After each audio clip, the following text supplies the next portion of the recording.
Right, hello everybody, and welcome to Project Glass Doors. Project Glass Doors. I am Charlie, and I'm going to be playing for you today Garo no Shoujo. Garo no Shoujo is a interactive novel, so it's not really a game per se, but I find it, just even the music, the empathy you get for characters, it is brilliant. So Garo no Shoujo is about, you follow, I would say you play as Reggie, who's a undercover investigator who investigates murders, deaths, everything to do with deaths basically. And he used to be a Japanese police officer until something happened to him 3 years ago, which you'll probably find out about if I continue playing this, and if you still want me to play this and you follow it through. Something very horrible happened to him 3 years ago, which forced him to leave the police force and become an undercover investigator, or independent investigator. Undercover investigator, yeah.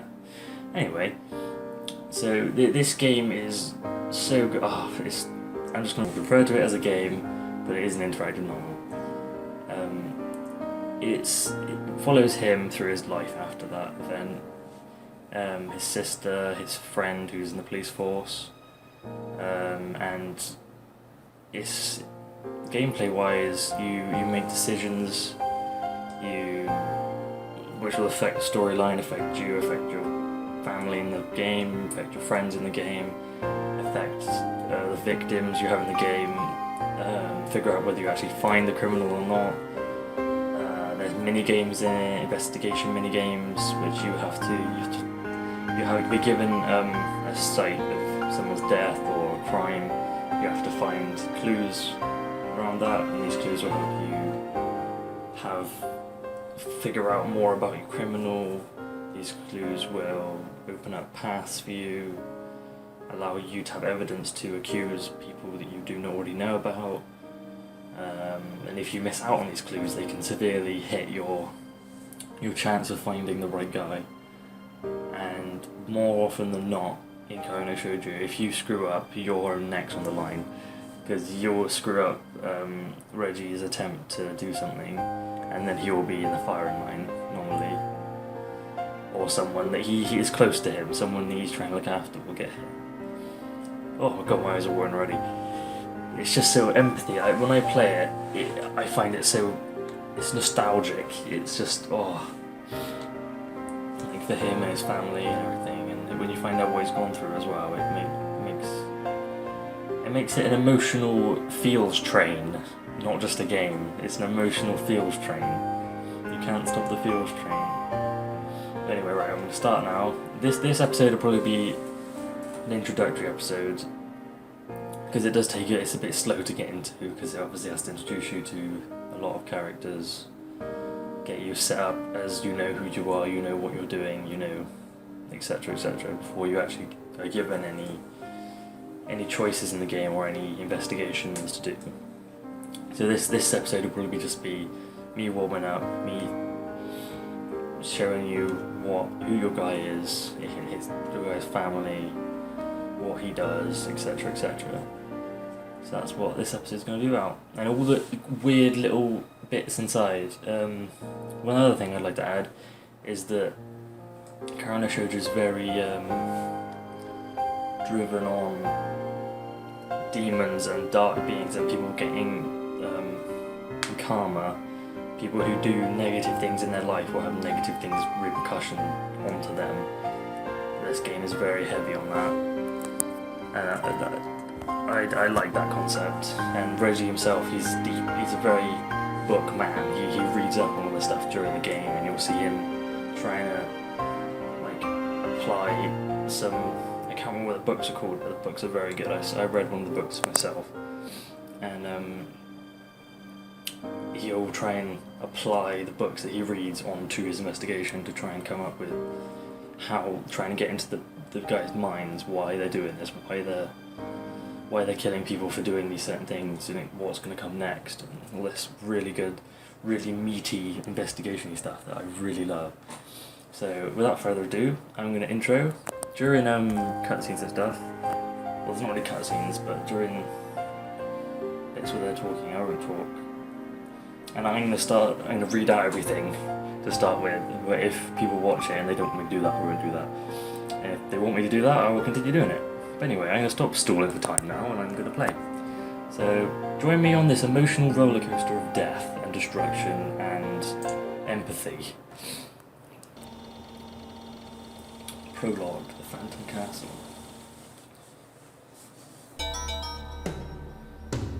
After being awakened by his phone just before dawn and picked up by a Toyota pet patrol car, Kyozo Uzumi finally arrives at Fuchi's Tama Cemetery. The cemetery is shrouded in deep fog, dead branches snap underfoot as he makes his way inward. This is it? A group of us are assembled there. Thanks for coming out here. Sure, what's the situation? He addresses the officer to a suit. Sir, late last night, a local resident noticed a fire in the area. Right, where's the corpse? Too many of these disturbing cases have cropped up lately. It's too much for him to handle on his own. And he still hasn't found any leads on the dismemberment case from the other day. Should I bring him in on this? He said, detective comes to mind.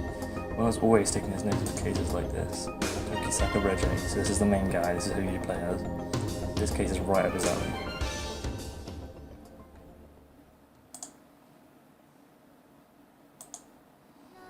Look at neatness.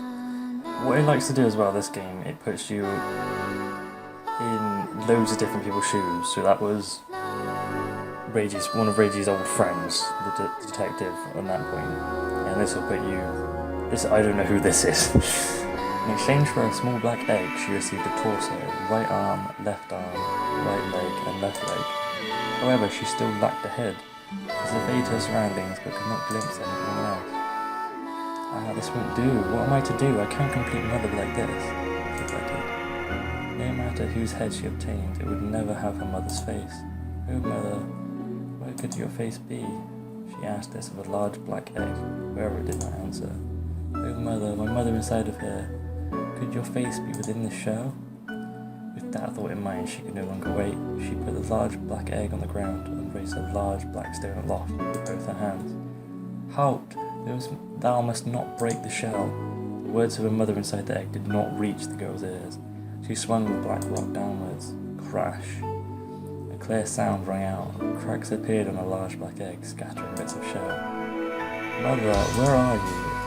While chipping away at the cracked shell, the girl peered inside. There was nothing within but thick red fluid. Where is my mother? She thrust her hands into the red fluid and stirred it around.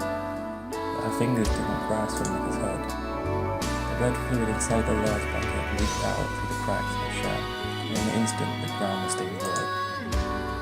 Mother is spilling out. In a panic, the girl got down on her hands and knees. Most of the red fluid had already been absorbed by the earth beneath her. No, my mother. With large teardrops pouring down her face, she cried out for her mother. But her mother would not come back. The girl cried until all the tears left her body had been cried out. In the time she stood up, she had no more tears left to cry. All that was left was the headless body of her mother and the shell of a broken black egg. I've got to look for my mother. After murmuring that, she dug in the ground that had already been stained red with what was formerly her mother, then buried both the large black egg shell and her headless mother's body. Her work done, the girl set up once more to find her mother. So things like that, they all have... I don't know what that is. It just... it makes me feel really weird when I read them. The 2-cent copper coin, song 1. This is 1956, March 3rd. Here we go. Right now, I, Tokusaka Reggie, am in my office in Shinjuku. I'm writing up a case summary while smoking and taking the occasional swig of century brandy. It was a simple case. A wealthy man was killed and his son was arrested. However, the guy insisted he was innocent. In order to prove it, I had to show that his old man had offed himself. That's all there was to it. After filling in the name of the client, the deceased man's son, I'm done with the paperwork.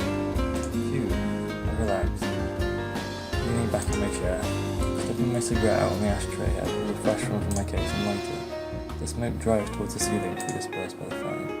Well, that was one more job out of the way. I got a nice little fee from this one, from my client. It looks like we're going to have to worry about food for a while. Come to think of it, it feels like I've been working constantly since New Year's. A murder over inheritance, a murder over a factory eviction, a murder over a dispute in the Red Line district. This world is just full of murders, isn't it? I exhale, a lungful of smoke along the words. It seems we live in pretty dangerous times. Well, I guess it's thanks to the fact that someone else like me can make a living. After all, I'd hope to thrive from the misfortune of others. I suppose it couldn't hurt to take a break for a while. Fortunately, I don't have any other cases at the moment. Going home and getting some rest sounds good. If that's the plan, then there's no reason for me to stay here overnight. I quickly pack my belongings and go outside. The Tokisaka Detective Agency is located near the Shinjuku station in a narrow alleyway behind the Isetan department store. The Shinjuku Blue Line district is nearby, so I can't exactly call it a nice area. I stick a brown piece of paper on the door bearing the words "During my absence, contact the care," followed by my home address. This way there shouldn't be any pointless problems if the client comes by where I'm out. And again, whether my clients become all the way to the outskirts of Xinjiang or after seeing the signs is another matter entirely. Maybe this brilliant target an empty office. Even if someone does break in, there's no reason for me to track down, I think. Looks like I got still plenty of time. I mutter while glancing at my pocket. Normally I take the secret line to Kamashakaji, but today I'm going to make a little detour. I head away from Shinjukunya Kinokuniya towards the Japan National Railway Shinjuku Station. Although it's got visibly warm, people in the street are all wearing coats. I weave my way through the crowd to the ticket counter. After buying a ticket for the Jue line to Kishijojo Station, I pass through the gate and board the train.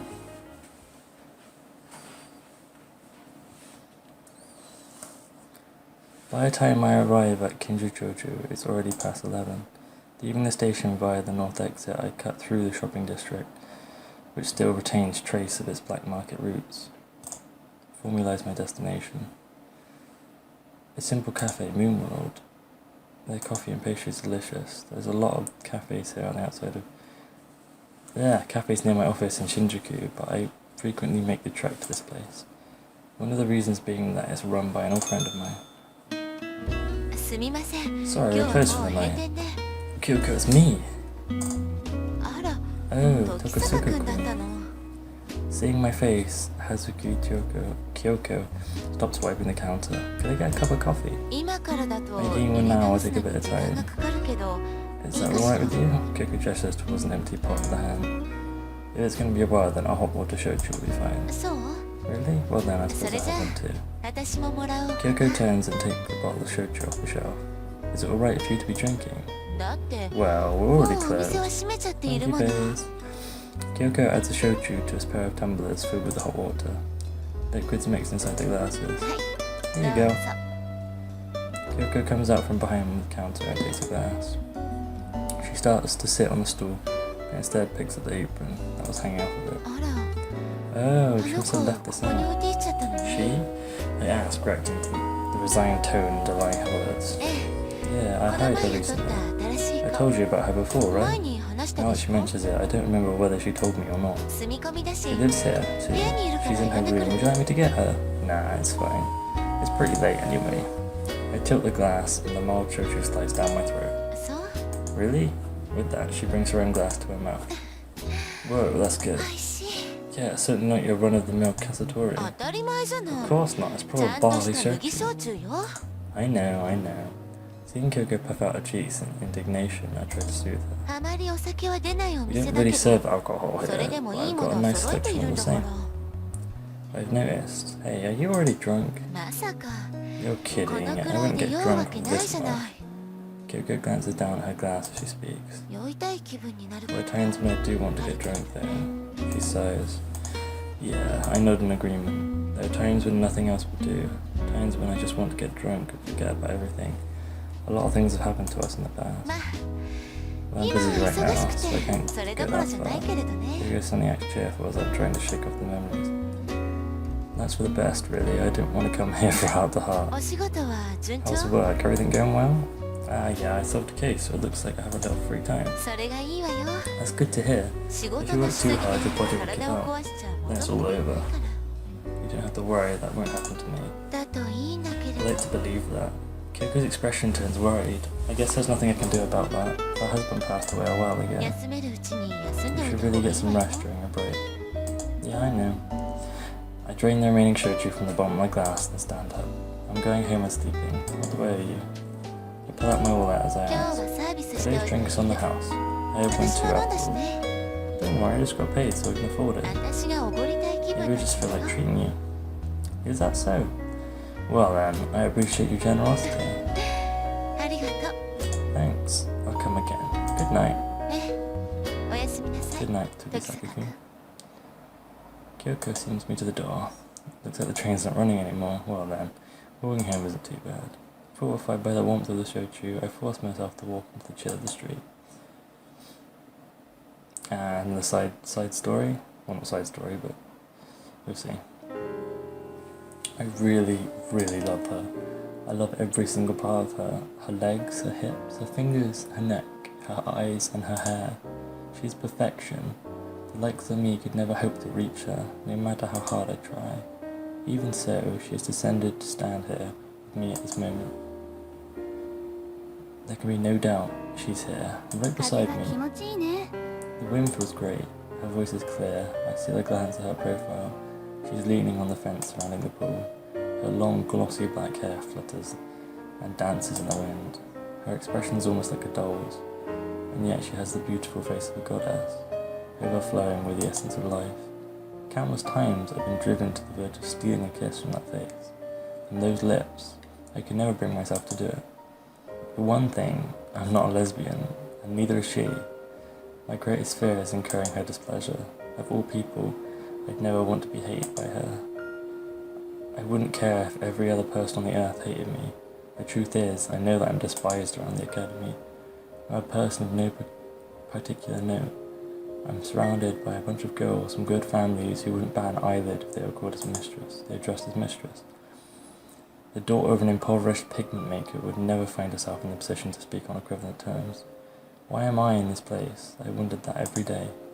That changed after I met her. The reason I was there was that so I could meet her. Something wrong? That question interrupts my train of thought. Her voice is unmistakably a girl's, yet she speaks in the manner of a man. The incongruity of it makes it seem all the more feminine. No, nothing at all. I couldn't say that I was thinking about her. I really do want to, but I'm afraid that telling her will cause our relationship to crumble. Take a look. The moon's beautiful. She points to the sky where the waning moon pierces through the gap in the clouds. The moon reflects on the lake's surface. The way it sways from side to side is almost magical, don't you think? Yeah, it really is. I nod in agreement. To my eyes, her form is also part of the scene. The moon, the lake, and her is a tableau no artist could possibly recreate. You are as well. She holds my face in her hands. Eh? It's just a light touch from her, but my heart beat quickens. Yes, indeed. Such beautiful eyes. Her face is right before my eyes. I can feel her breath on her lip. Her hair's got longer too. It was a lot shorter when we first met. She twines my hair around her finger. I want to be like you. Did you know I started growing my hair because I wanted to be like you? It was because I wanted to be closer to you. It was because I wanted to you to take an interest in me, even if it was just a little bit. But my hair gets tangled and it's so hard to maintain. Well, that's no good. Next time I'll give you some of my shampoo to try. Really? I stare at her face in disbelief. There's no reason for me to lie, right? She laughs, the corners of her eyes crinkling. When she does that, she looks like a mischievous little kitten. I want to hold her close. I want to hold her close to me and feel everything about her. I want to know more about her. I guess it's about time we headed home. Sighing, she offers those parting words. My time of bliss ends here. Can we be together just a little while longer? I don't want to say farewell. I don't want to leave her. I want to enjoy our time together like this 仕方 forever. ないな。 Looks それ like で I は have no 家まで送っ choice. ていき Well ましょう。 then, I'll walk you お嬢 home, 様。 my mistress. With those playful words, she takes my hand, bringing my fingertips lightly to her lips. And with that tiny gesture, I'm struck dumb with helplessness, unable to even look her in the eye.